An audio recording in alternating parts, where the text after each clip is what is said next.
Hi, I'm Jamie from Stonemaier Games, and today I'm going to talk about my top 10 favorite games that needed a second chance.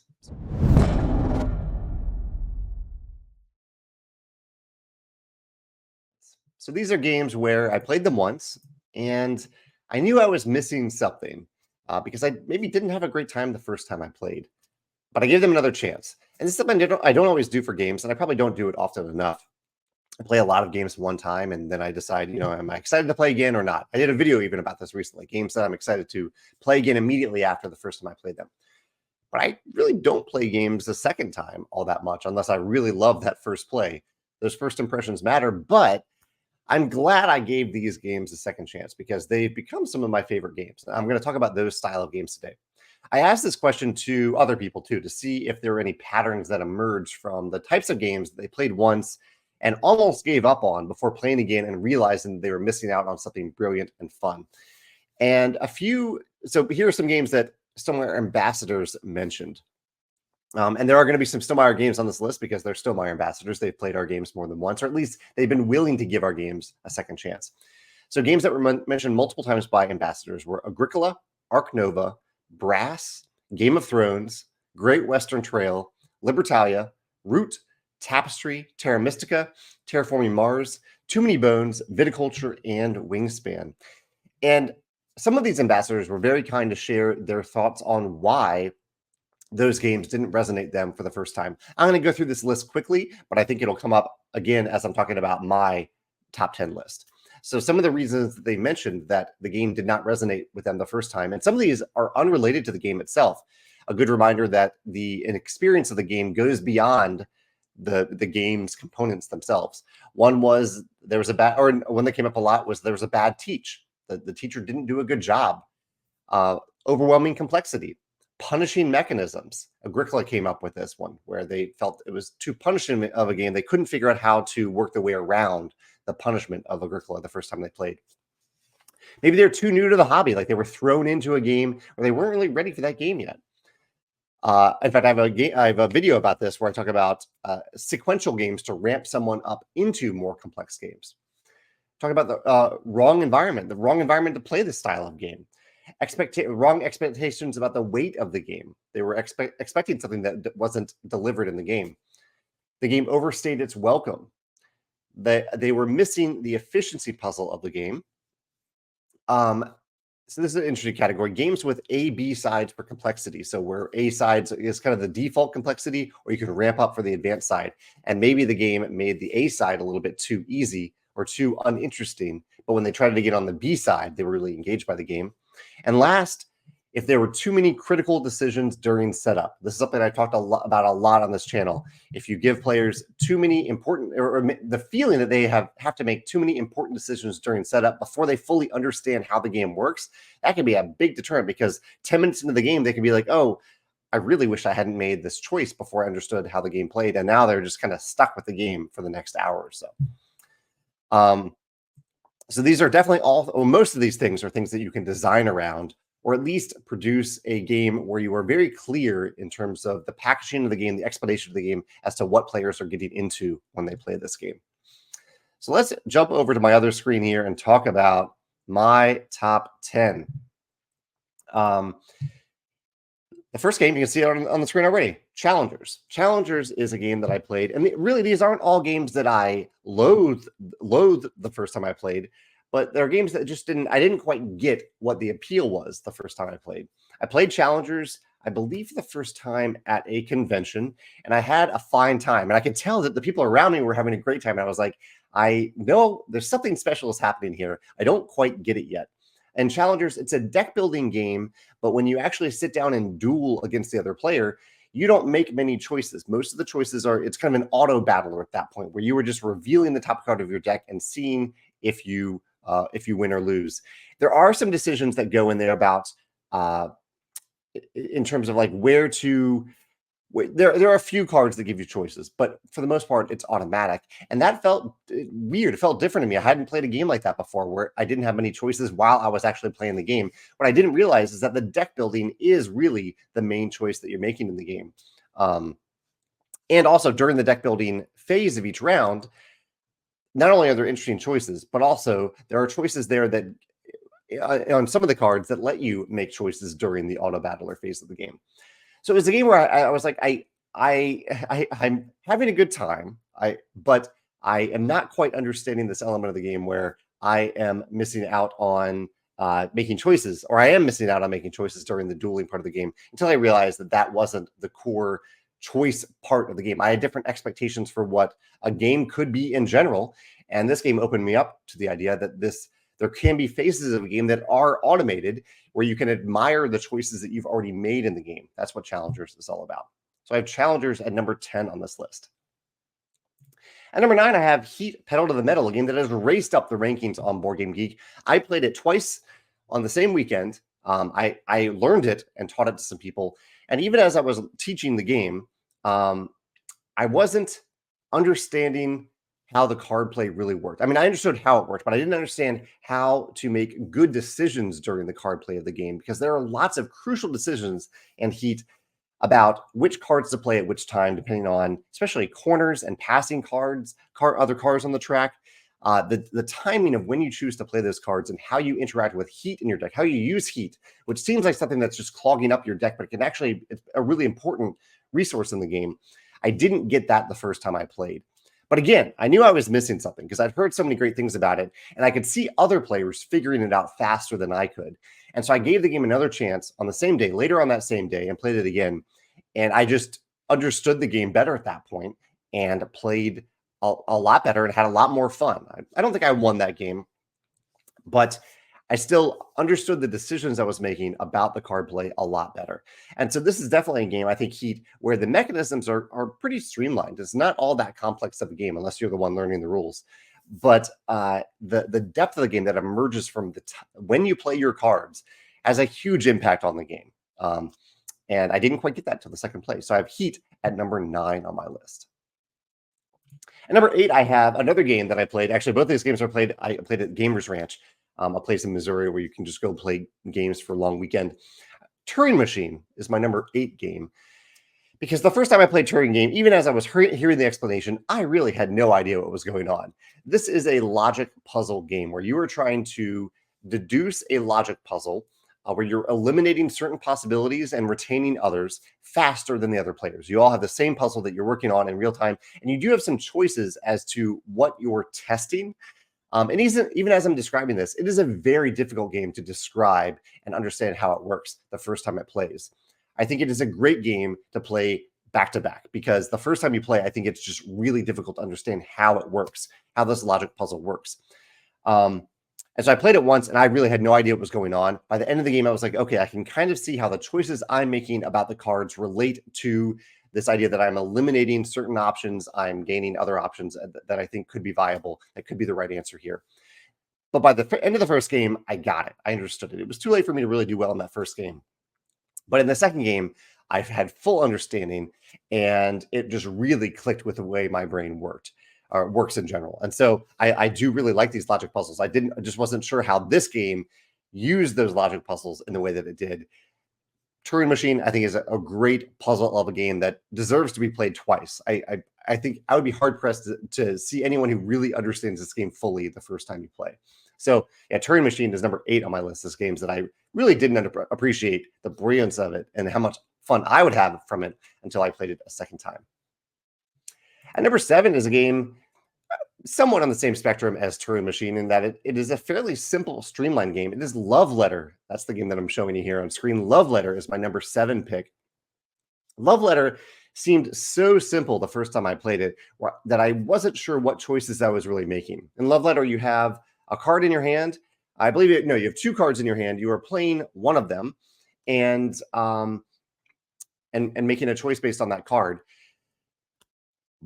And that's it. Like it's a very simple game, and you're just trying to outlast the opponents. And oftentimes you will just get eliminated. You don't have complete control over when you will be eliminated in this game.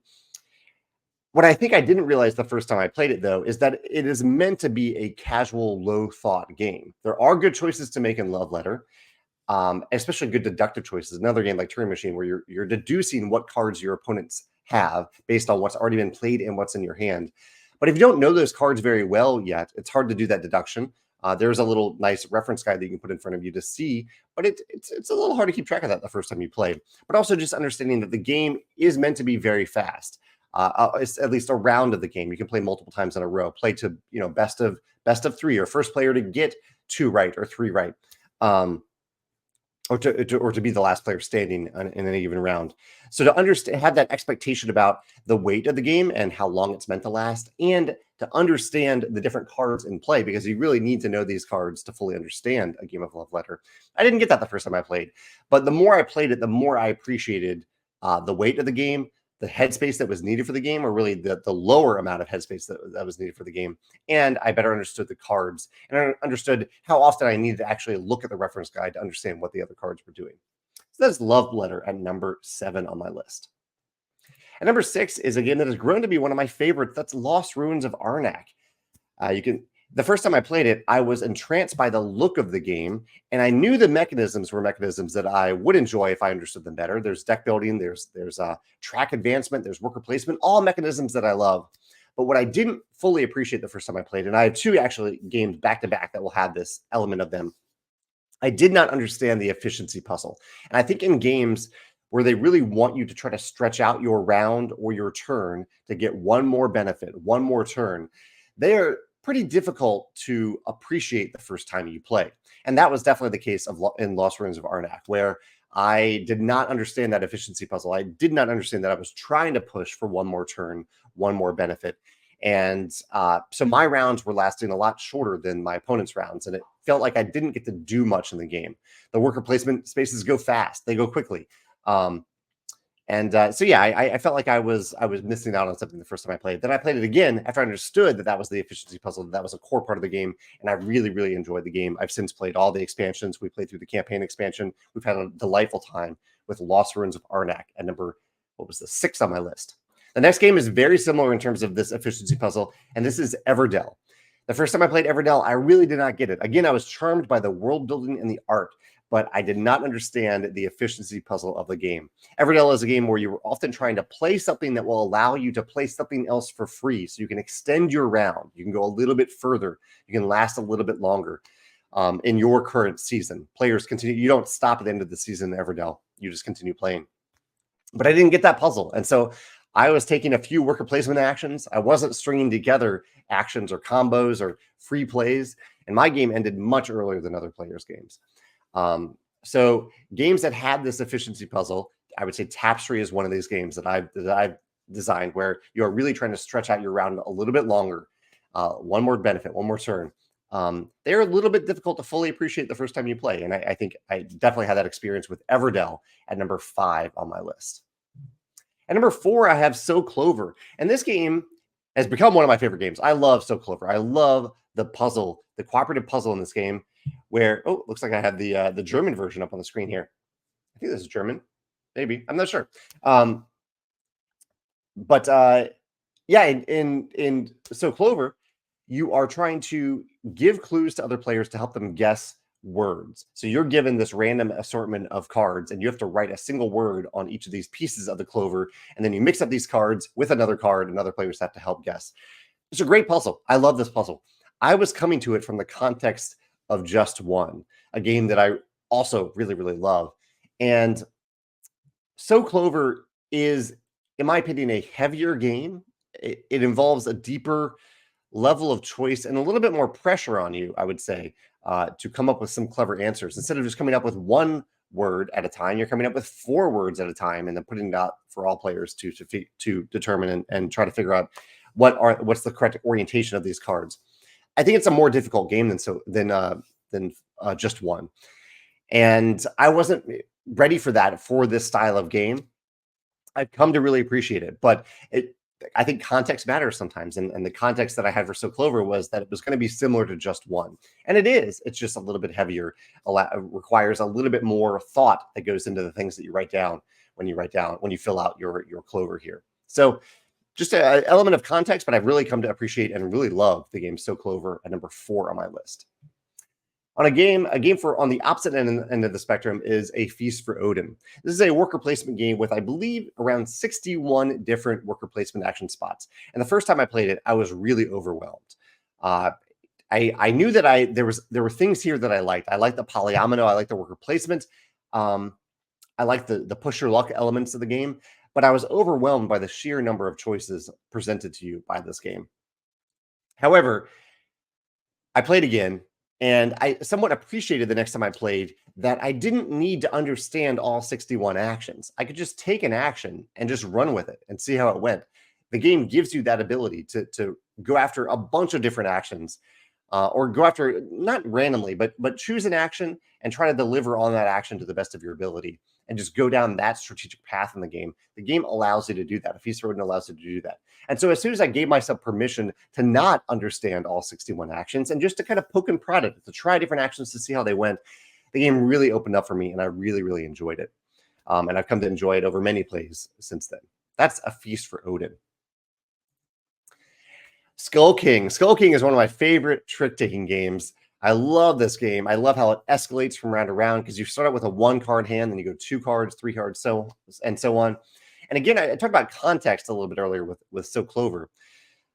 When I played Skull King, I was in love with a game called Wizard, and I still really enjoy Wizard. But Wizard does some things that are very similar to Skull King. It's also a trick-taking game. It's also a game that escalates.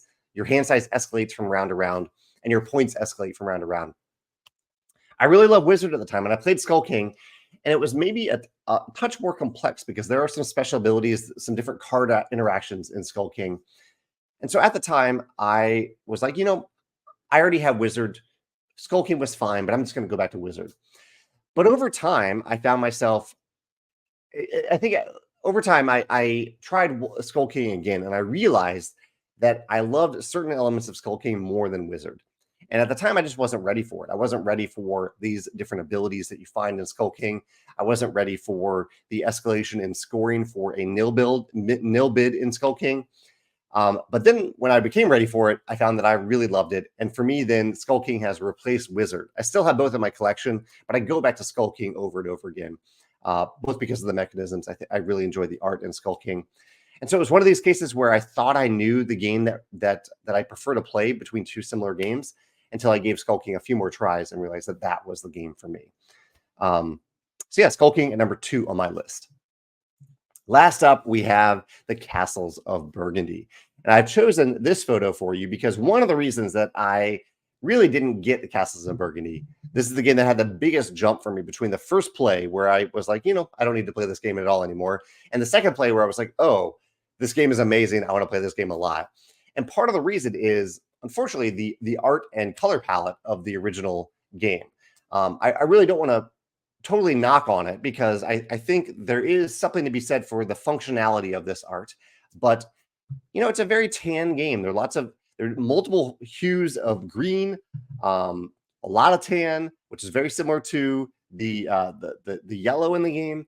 And there's a gray, just the color palette is very muted in this game.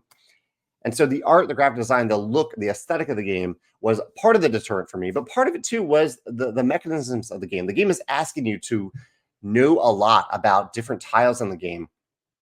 But you have to reference a separate guide. And that I believe in the original game, which is the one that I played, there's only one reference guide for the entire table. And so you have to pass around this reference guide to see what this building does. There's no indication as to what this building does on this tile. There's a little bit more on here. It gets a little bit better, but the first time you play, you have to look up what this tile actually means, what this text means.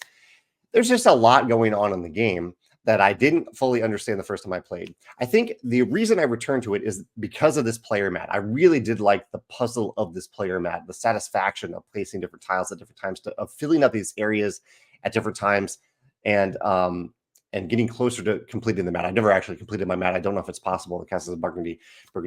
But yeah, I didn't get the complexity of the game. I was stifled a little bit by the lack of the reference guides or the lack of clues for how these different tiles worked. And I guess, yeah, in the original game, yeah, I to give it credit, there is a tile guide over here, reference guide, but I don't know. It's a bunch of icons you don't understand the first time you play. I just want some text to explain how it works. And the newer version of the game does have that, paired with elements of complexity that I just didn't understand. I just did not get the Castles of Burgundy the first time I played. But then when I returned to it, I realized that it is really a delightful, wonderful game, and that I love many aspects about it, including the how well integrated the dice are into this game. Lots of great choices with these 2 dice. That made me want to return to it time and time again. The most recent play is the Fancy Collector's Edition. A friend has that copy, and I thought I had a great time playing that. But yeah, the Castles of Burgundy definitely took the biggest jump for me between the first time I played it, how it fell really flat for me, and then the next time where I was like, I really like this game. I want to play it over and over again. So that is the number 1 game on my list for games that I'm glad I gave a second chance to. I'd love to hear your thoughts in the comments. A few games, 1 or 2 games that you gave those games a second chance and you're really glad you did, because maybe it fell flat the first time and then it really succeeded the second time. I don't want to use this as a platform to knock on these games, but I do want to learn from it as a designer. So if you can recognize any patterns that designers have control over where they can avoid having a game fall flat the first time, let me know that. Let me know those thoughts in the comments so that designers like me can avoid those pitfalls and hopefully give you a really good experience the first time you play a game. I'd love to hear about that in the comments when you share your examples. Thanks.